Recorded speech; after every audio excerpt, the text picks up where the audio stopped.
दोस्तों, जब सरकार के आंकड़े सरकार से सवाल पूछने लगे तो उस परिस्थिति में जनता का सवाल पूछना लाजमी हो जाता है, मीडिया का सवाल पूछना लाजमी हो जाता है, क्योंकि अब जो आंकड़े सरकारी एजेंसियों के माध्यम से या खुद सरकार के माध्यम से सामने आ रहे हैं, उन आंकड़ों के बाद या जरा देश की परिस्थितियों पर नजर डालें तो इस देश के नौजवानों की हालत क्या किसानों से भी बदतर होती जा रही है?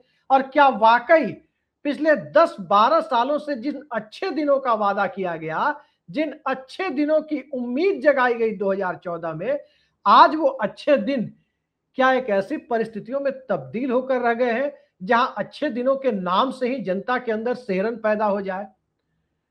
भारत सरकार के इकोनॉमिक सर्वे पर नजर डालें, वो इकोनॉमिक सर्वे जो संसद में रखा गया, वित्त मंत्री निर्मला सीतारमन ने रखा, उस इकोनॉमिक सर्वे पर यदि नजर डालें तो उस इकोनॉमिक सर्वे से साफ साफ जाहिर होता है कि इस देश में 140 करोड़ के करीब जो भारत की जनसंख्या है और उसके अंदर 64 करोड़ के करीब जो इस देश में वर्क फोर्स है, कार्यशील जनसंख्या है, उसका 50% से ज्यादा 300 रुपए या उससे कम प्रतिदिन के ऊपर, यानी 9,000 या 9,000 रुपए से कम प्रति माह पर गुजारा करता हुआ दिखाई दे रहा है। हर महीने यदि इस देश की कार्यशील जनसंख्या का आधा से भी ज्यादा 9,000 रुपए या उससे कम कमाता हुआ दिखाई दे तो उसे क्या कहा जाएगा? क्या यही अमृतकाल है?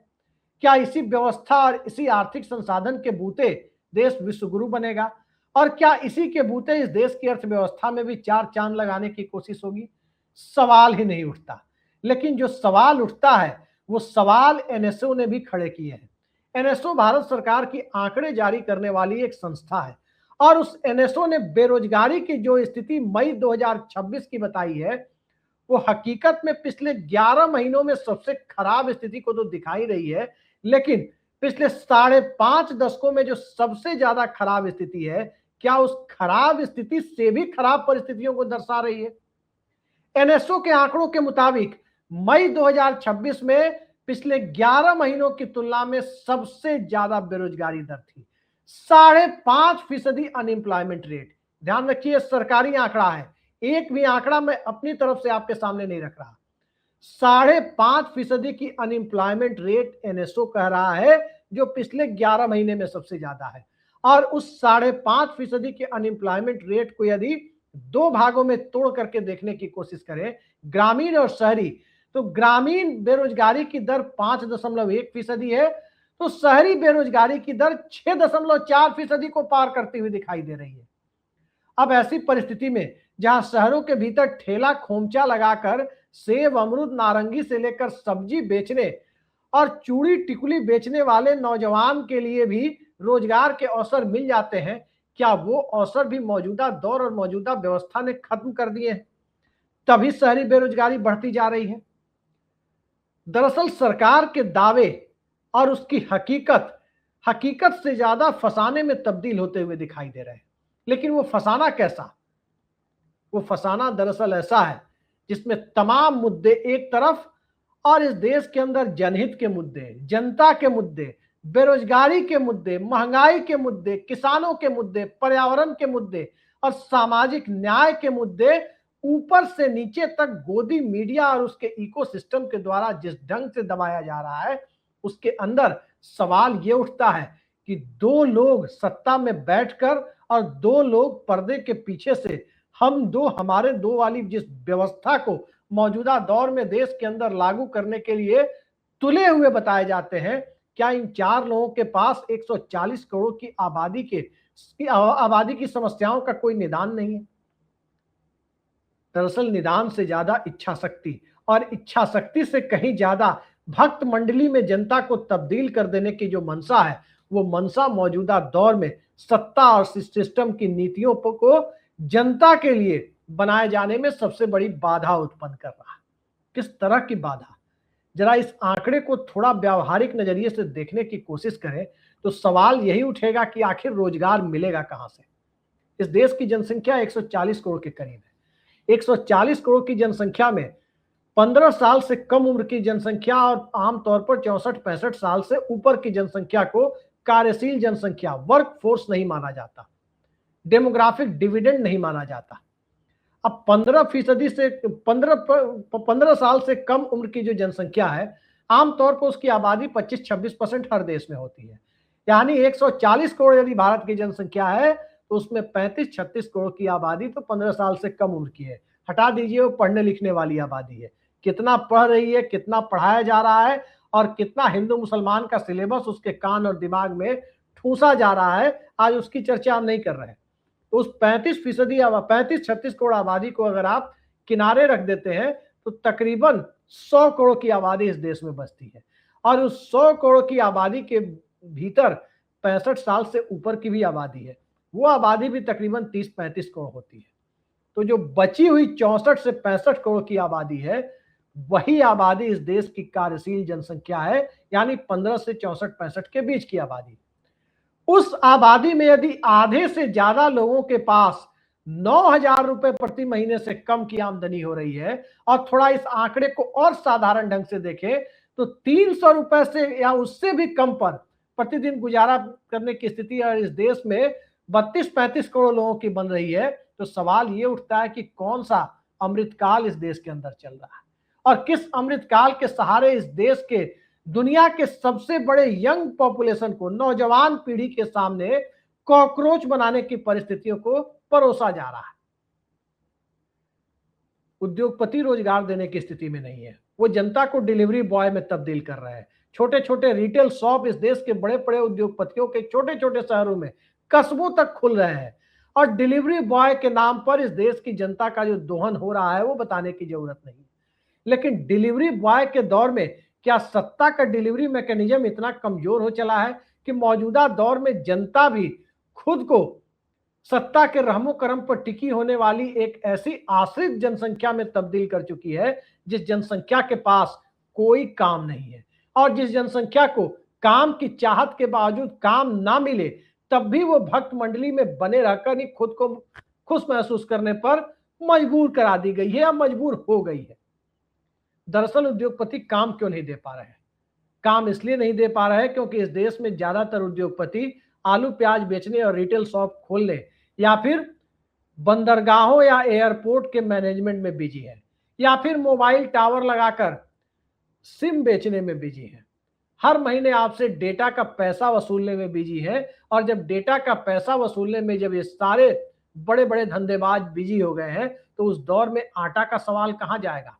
आटा और डेटा का सवाल यदि दोनों को एक साथ रखकर देखें तो मौजूदा दौर की काली और स्याह परिस्थितियों का एक बड़ा ही साधारण ढंग से सुंदर प्रस्तुतिकरण बिना कुछ कहे अपने आप हो जाता है। लेकिन एक तरफ आटा का सवाल और दूसरी तरफ डेटा का सवाल यदि डेटा पर ही केंद्रित रखकर उसी उदाहरण से समझने की कोशिश करें तो जरा याद कीजिए मनमोहन सिंह के दौर को। उस वक्त तकरीबन 1 दर्जन से ज्यादा सर्विस प्रोवाइडर के सिम आपके मोबाइल में लगने के लिए तैयार थे। आज किसी इलाके में चले जाइए, एकाधिकार वाली व्यवस्था ऐसी है, 2 या 3 सर्विस प्रोवाइडर मोटे तौर पर ज्यादातर जगहों पर दिख रहे हैं। बाकी सब कहां गए? कौन लील गया उन्हें? कौन उनके लिए परिस्थितियों को नहीं बनने दिया? कौन उनके लिए 2G स्पेक्ट्रम के आवंटन को घोटाला बताने वाली व्यवस्था, जिसे न्यायालय ने कह दिया कि उस दौर में कोई घोटाला ही नहीं हुआ था, आज बिना घोटाले वाली ये कौन सी व्यवस्था है जिसमें मोनोपोली सिर्फ 2 या 3 कंपनियों की हर जगह दिखाई दे रही है, कहीं कहीं एक की दिखाई दे रही है। किसी की सीमेंट कंपनी के ऊपर ईडी की रेड पड़ती है और फिर वो सत्ता के सबसे बड़े गोदी सेठ के पास पहुंच जाती है।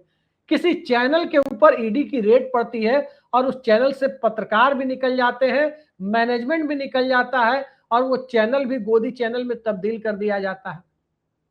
मौजूदा दौर दरअसल भक्ति काल का नहीं, अमृत काल का नहीं, दरअसल ये गोदी काल बनता जा रहा है और इस गोदी काल के दौर में आम जनता खुद को पिसते हुए जो देख रही है, जरा उसकी परिस्थितियों को रोजगार नहीं मिलने की परिस्थितियों से जोड़कर देखे तो सवाल ये उठता है कि रोजगार आएगा कहां से?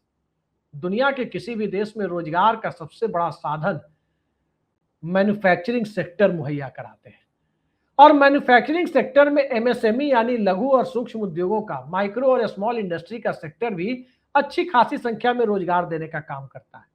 आज की तारीख में एमएसएमई के मंत्री जीतन राम मांझी से पूछा जाए कि आखिर उनके मंत्रालय के द्वारा कितने लोगों को ऐसे रोजगार मिल रहे हैं जिससे उन्हें 9,000 रुपए के आंकड़े से ज्यादा पैसे हर महीने मिल रहे हो, ये जवाब देने के लिए जीतन राम मांझी खड़े नहीं दिखाई देंगे।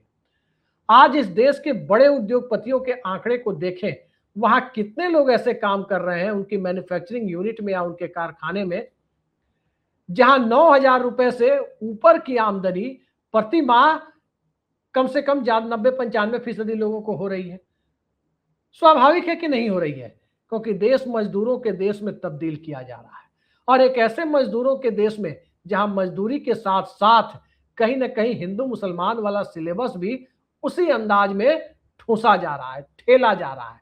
लेकिन इस सिलेबस के आईने में क्या मूलभूत सवाल पीछे छूट जाएंगे? क्या असली और बुनियादी सवाल से जनता का ध्यान हट जाएगा?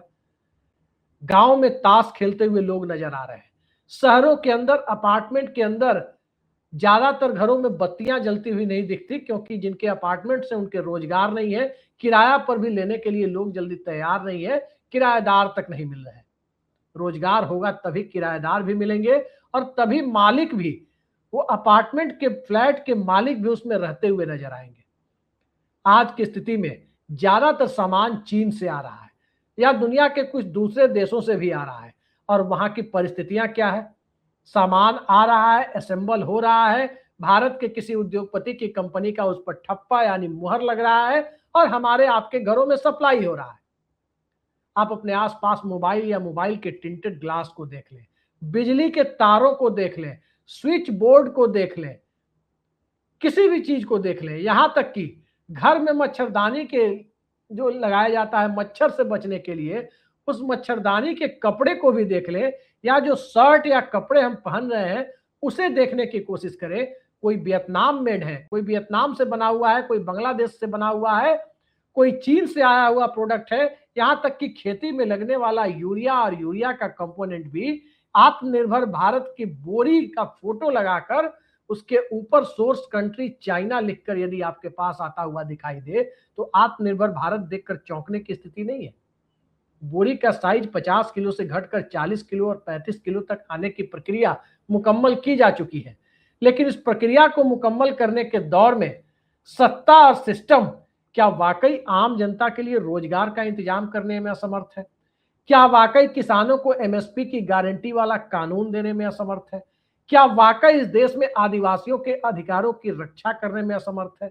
और क्या वाकई इस देश के नौजवानों के रोजगार के लिए और प्रोफेशनल कोर्सेज के लिए जो परीक्षाएं होती है उसके पेपर लीक को ना होने देने के लिए सत्ता कृत संकल्पित है?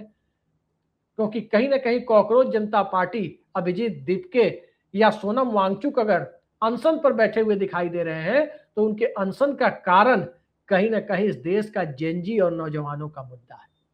लेकिन दुनिया की सबसे बड़ी नौजवान आबादी जिस देश के पास है, उस देश के अंदर प्रधानमंत्री के मुंह से ही निकला हुआ शब्द है कि नौजवान, और वो भी बिहार जहां से सबसे ज्यादा नौजवान पलायन करके दूसरे राज्यों में जाते हैं। आज तो पलायन के बावजूद रोजगार मिलने की स्थिति नहीं है, लेकिन उस परिस्थिति को ढकने के लिए प्रधानमंत्री बिहार चुनाव में क्या कह रहे थे कि हमारे बिहार के नौजवान अब रील बनाकर रोजगार प्राप्त कर रहे हैं।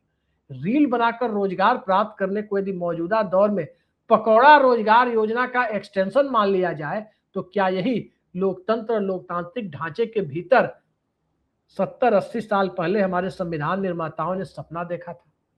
और क्या इसी सपने को जीवंत बनाने के लिए, इसी सपने के सहारे इस देश के मध्य वर्ग और गरीब लोगों को आत्मनिर्भर बनाने के लिए मौजूदा सत्ता और सिस्टम काम करता दिखाई दे रहा है? क्योंकि जहां तक एक तरफ गरीबी, एक तरफ महंगाई, एक तरफ बेरोजगारी के आंकड़ों का दिखना, दूसरी तरफ किसानों की दुर्दशा, और इन सारी परिस्थितियों को जोड़ करके देखे तो इन परिस्थितियों में जरा जनता के भीतर से गुड्स एंड सर्विसेज पर जो टैक्स लिया जा रहा है उसका आधे से ज्यादा टैक्स इस देश की गरीब और गरीबी रेखा से ऊपर उठी हुई वही जनता वहन कर रही है जिसे 5 किलो राशन की सरकारी व्यवस्था के सहारे मौजूदा दौर में खाने पीने और वोट देने के लिए बूथ पर लाइन लगाने के लायक बनाया गया है। और उसी राशन व्यवस्था को सत्ता और सिस्टम का उपकार मानकर मौजूदा दौर के भक्ति काल में इस तरह से लीन पीढ़ी को तैयार किया जा रहा है जिस पीढ़ी के सहारे सत्ता और सिस्टम अपने लिए लंबे समय तक सत्ता में रहने और सिस्टम पर कब्जा जमाए रखने की परिस्थितियों को निर्मित कर रहे हैं, सफलतापूर्वक कर रहे हैं और उसे आगे बढ़ाने के सपने को भी मूर्त रूप देते हुए नजर आ रहे हैं। लेकिन इस देश के नौजवानों के सपनों का क्या होगा? प्रधानमंत्री कहते हैं कि विदेश मत जाइए, पब्लिक ट्रांसपोर्ट का इस्तेमाल कीजिए, सोना ना खरीदें, तमाम बातें कहते हैं, लेकिन प्रधानमंत्री खुद देश के अंदर कितना रुक रहे हैं, कितने दिनों तक भारत के अंदर वो दिखाई दे रहे हैं, ये सवाल है। और उनके विदेश दौरों पर अगर उनको मिलने वाले पुरस्कार को यदि एक तरफ रख दे तो वाकई इस देश को क्या हासिल हो रहा है, ये आज तक इस देश को पिछले 8-10 सालों में पता चला हो तो व्यक्तिगत तौर पर मुझे जानकारी नहीं है। कहीं फादरलैंड, कहीं मदरलैंड, कहीं 1 और 7-8 होते हैं तो 2 और 6-8 होते हैं। ये आंकड़े जोड़कर बताने की जब कोशिश होती है तो जरा भारत की पासपोर्ट रैंकिंग के अंकों को भी जोड़कर देख लेते। जनाब वो भी 125वां रैंक, जो मनमोहन सिंह के समय में पासपोर्ट की रैंकिंग भारत की पूरी दुनिया में 78 थी, वो घट के 125 पर आई है।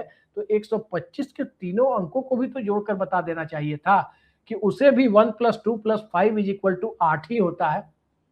लेकिन सत्ता और सिस्टम वो आपको बताएगा नहीं। सत्ता में बैठे हुए हुक्मरान आपको आदेश देने, हुक्म देने की कोशिश करते रहेंगे, ताली बजाने से लेकर थाली बजाने तक। लेकिन उसके आगे विश्व के अंदर जो डंका बजने की बात है, क्या डंका यही बज रहा है कि उन्हें कोई अवार्ड दे दो, दौड़े चले आएंगे? ये सुर्खी द गार्डियन जैसा अखबार लगाता हुआ दिखाई दे रहा है। मौजूदा दौर में जिसे सुर्खी बनना चाहिए उसे अखबारों की सुर्खियां नहीं बन रही। कारण क्या है? पहले अखबार छप कर बिका करते थे और आज की परिस्थितियों में बिक कर छपा करते हैं। यही परिस्थितियां अखबार के का है, यही परिस्थितियां चैनलों की बनी हुई है। लेकिन इन सब के बीच जो पिस रहा है उस पर धर्मांधता की एक ऐसी मोटी चादर चढ़ाई जा रही है जिस चादर के इर्द गिर्द कहीं चंदा चोरी, लेकिन जनता के बीच उस चंदा चोरी को लेकर बहुत ज्यादा अगर कुछ चिंता होती तो बात अलग थी, लेकिन दिखाई नहीं देती। कहीं सरकार के मंत्री खुद ही सरकारी स्कीम की सब्सिडी डकार ले जा रहे हैं और कहीं सत्ता में बैठा हुआ मुख्यमंत्री अपने ही होम टाउन में 250-250 एकड़ जमीन किसानों से सस्ते में खरीद करके और फिर परिवार समेत खरीदने का काम कर रहा है। यही मौजूदा दौर का अमृतकाल है, जिस अमृतकाल का विष जनता को ही पीना है। अमृत कौन पी रहे हैं ये पब्लिक सब देख रही है, लेकिन कब तक देखती रहेगी? यही सवाल 2029 के चुनाव के पहले लगातार उठता रहेगा कि क्या वाकई पब्लिक देख रही है या पब्लिक वो देख रही है जिसे सत्ता अपने सिस्टम के द्वारा परोसने की कोशिश कर रहा है।